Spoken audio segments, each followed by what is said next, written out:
Hello mga ka-dreamers! Welcome back po sa aking channel. For today's video po mga ka-dreamers is gagawa po ako ng aking midnight snack po. At kaagaling ko lang po sa aking work. So, closing shift po ako sa aking work for today or tonight. And 12 midnight po ang aking off. So, pag dumadating po ako, pag ganyan po aking shift is nagmi-midnight snack po ako habang po nagre-relax po and nanonood po ng movie and or TV po. So before ako mag-sleep po, is busog po ako para po sa following day po, sa morning po ay hindi po ako masyadong gutom po pagkagising ko po sa umaga. Kaya mga ka-dreamers, sama na po kayo at nood po kayo sa akin vlog. And by the way, this is my vlog number 78, Midnight Snack. Kaya sit back and relax mga ka-dreamers and watch this.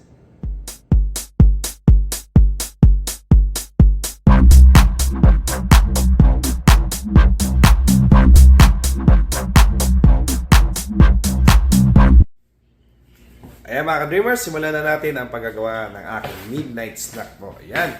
First po, pupunta muna tayo rito sa may kitchen po. At kukuha po tayo ng french fries po sa aking refrigerator. So ito po yung aking ref. So kukuha po tayo ng french fries mga ka-dreamers.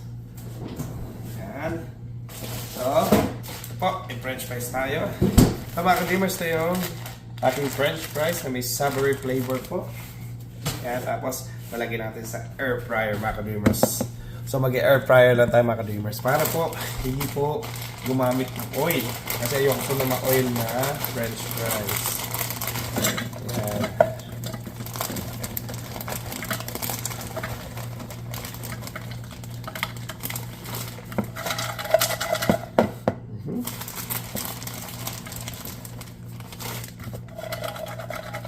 Yan. Yan. Tama na yung dami po ng french fries. Ayan. Tapos mga ka-dreamers, pupunta natin dito at pupunta na sa ating air fryer. Ito yung french fries mga ka-dreamers. So, tapos saksak na natin mga ka-dreamers yung ating air fryer. Tapos mga ka-dreamers, set lang natin siya sa 10 minutes. Yan. Yan mga ka-dreamers, so meron na tayong french fries na nakasalang po dito sa ating air fryer. So punta na, susunod naman ay gagawa naman tayo ng grilled cheese. Kaya mga ka-dreamers, punta na po tayo dun sa aking lamesa. Ayan mga ka-dreamers, nandito na po tayo sa may lamesa ko po. So mga ka-dreamers, gagawa po tayo ng grilled cheese. So paggagawa natin ng grilled cheese, kailangan po natin na mayroon tayong loaf bread. So ito yung loaf bread po. Medyo bukas na po siya at bukasan ko na siya nakaraan. So, ito yung aking loaf bread. Siyempre, kailangan po natin ng ating spread, Lady's Choice. So, Pinoy na Pinoy po ang dating. So, Lady's Choice. And kailangan po natin ng 2 kinds of cheese. Meron po tayong mozzarella cheese. Ayan po yung mozzarella cheese, mga ka-dreamers. Mozzarella cheese. And meron po tayong isang cheese is cheddar cheese. So, yan po yung ating mga gagamitin sa paggawa ng grilled cheese. So, kuha muna po tayo. First, kuha po tayo ng 2 pares ng bread. So, ito yung loaf bread. 1, 2. Yan. So, 2 pares ng bread po mga ka-dreamers. So, isa natin ating Lady's Choice. Yan. Pilipino po tayo mga ka-dreamers. So, kuha muna natin yung isa pong part ng loaf bread. So, spread na natin po siya ng Lady's Choice po. Yan. So, lahat ng part po spreadan po natin.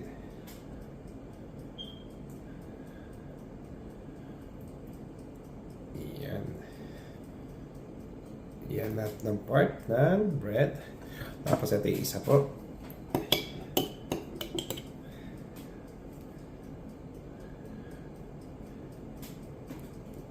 Alam niyo po, pag gumagawa po ako ng aking midnight snack po talaga is na-appreciate ko pag ako po yung gumagawa. Kasi po, masarap yung ikaw po mismo gumagawa ng kinakain mo po. Ayan. Ayan mga ka-dreamers. So, ito na po yung dalawa. So, ito pa po yung pangalawang pares po ng ating bread. Ayan. Masarap kasi ang grilled cheese po mga ka-dreamers kapag may mayonnaise. So ito po, spread po is additional additional flavor po to, tsaka additional po na sarap to kapag ladies choice po yung ating ginamit. Ayan. Ito yung last bread po na sa second na po. Ayan mga ka-dreamers. Nakakagutom mga ka-dreamers. Ayan na po mga ka-dreamers. Ayan, malapit na pa tayo matapos sa pag-spread ng bread. Ayan o. Ayan mga ka-dreamers. So, sunod po natin kukunin, ang gagawin po mga ka-dreamers is kukunin na po natin itong cheese. So, unahin natin itong cheddar. Cheddar cheese. Cheddar cheese mga ka-dreamers. Ayan, cheddar cheese. Ayan mga ka-dreamers. Ayan, cheddar cheese. Another cheddar cheese po. Ayan. Sa may isang bread naman po. So, dalawa po kasi bread. So, dalawang tag-isang cheddar cheese po sila. Tapos, kuha po tayo ng mozzarella cheese. So, yung mga ka-dreamers, yung isang mozzarella cheese, lalagay natin doon sa ibabaw po ng cheddar cheese. Yun, kasi po, ayan o, tag-isa na po sila. So, ito pa po isa na mozzarella cheese. Lalagay ko ulit po doon sa cheddar po.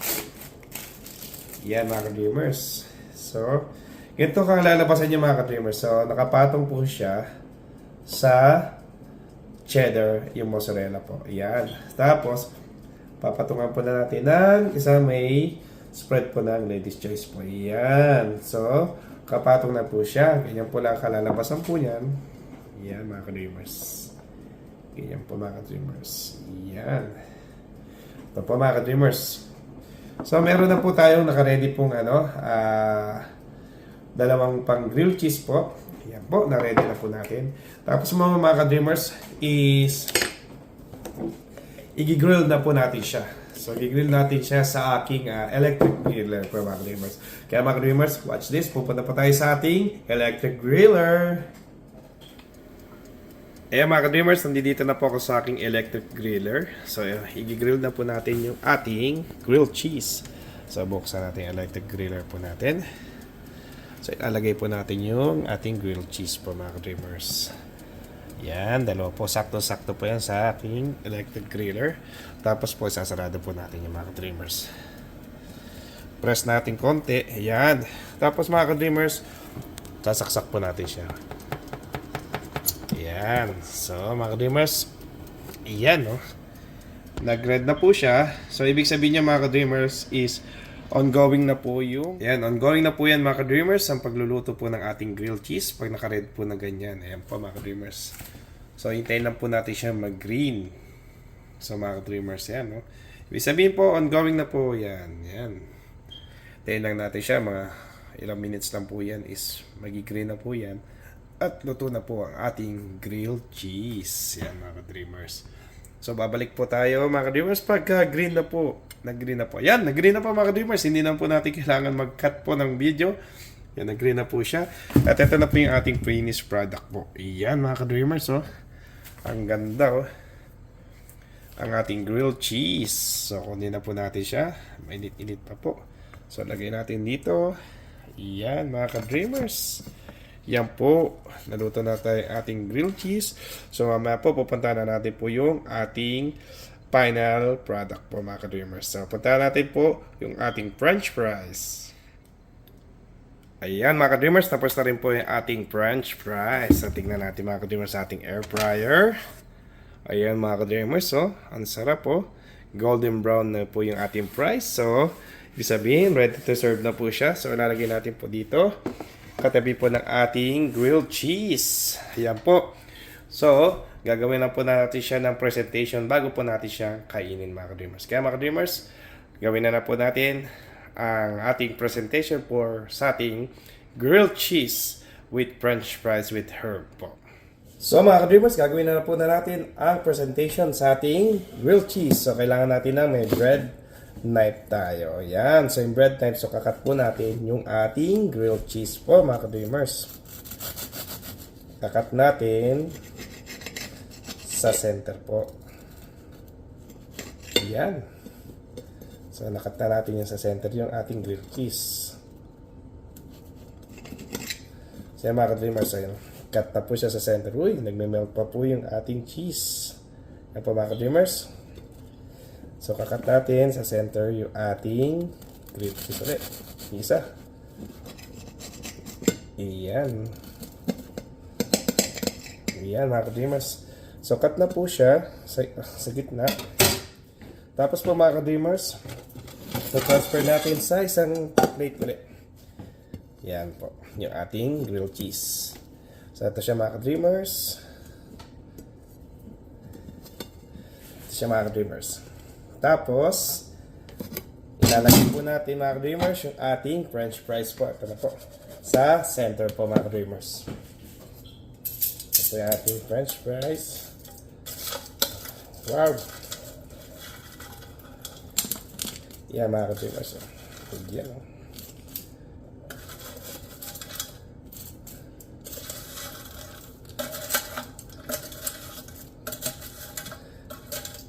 Ang ganda ng pagka-golden brown na po yan. Sarap pang may air fryer po kayo sa bahay. Kasi po, hindi na kayo gagamit ng oil po.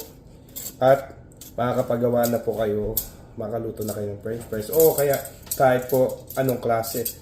As alam ko po, kahit na yung may mga wrapper po, maluluto rin po dito sa air fryer po mga ka-dreamers.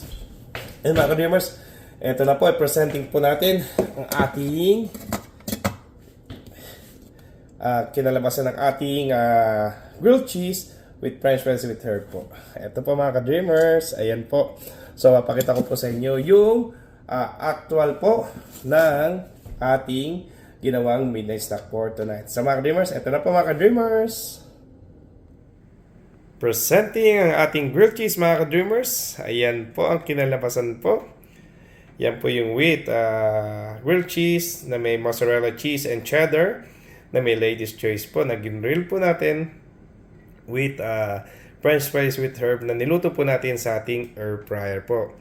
Ayan po, napaka sarap po niya mga ka-dreamers. Ayan, makikita niyo po yung pagkakaluto is elegante po mga ka-dreamers. At yung pagkaka-brown po ng french fries is saktong-sakto po. Golden brown po. At yung pagka-grill sa ating grilled cheese is napaka-ganda po. Ayan mga ka-dreamers. So simulan na po ang tikiman mga ka-dreamers. Ayan mga ka-dreamers. Tikiman time na po mga ka-dreamers. Ito na po yung ating ginawang grilled cheese with french fries na may herb butter. Siyempre sasamahan po natin ng water po yan mga ka-dreamers. So mga ka-dreamers, tikman na po natin yung ating grilled cheese. So kung makikita nyo yung ating grilled cheese mga ka-dreamers, kung makikita nyo sa gitna po yan po, nagme-melt pa po yung mozzarella cheese niya po at saka yung cheddar na may kasama pong ladies choice. So tikman natin mga ka-dreamers ha.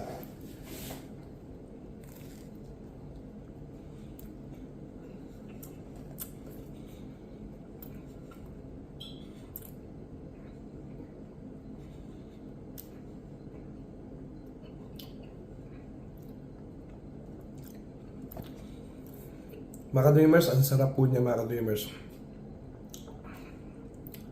Alam niyo po, itong ganitong ginawa ko po is nakakain ko po sa mga restaurant din dito. So sa breakfast po to nakakain ko. So alam ko po umorder po ako dito dati. Doon sa isang restaurant po. Doon sa may dito rin po sa lugar namin. Nagkakalaga po siya ng $12 to $15. Depende pa yan kung meron po siyang mga sides po, may hash brown or french fries or sometimes po meron ding omelette po. So depende po kung ano po yung sides po nila. Napakasarap po nitong grilled cheese na may kasama pong ladies choice po. Yun, pagkakaiba lang po nun, ang gamit po nila dun is mayonnaise po. Ako gamit ko po ladies choice po. Yan o, perfect na perfect po yung pagka-grill. So masarap po siya mga ka-dreamers. So itong french fries naman po na may herb po. Makikita niyo po is napaka-crispy niya po at masarap po siya. Saktong-sakto po yung luto niya sa 10 minutes po sa air fryer po mga ka-dreamers.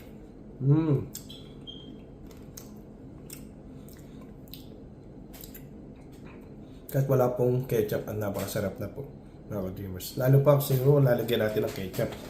So ito may ketchup din po ako dito mga ka-dreamers. So ayan mga ka-dreamers, salamat po Sarap ako sa french fries na ito.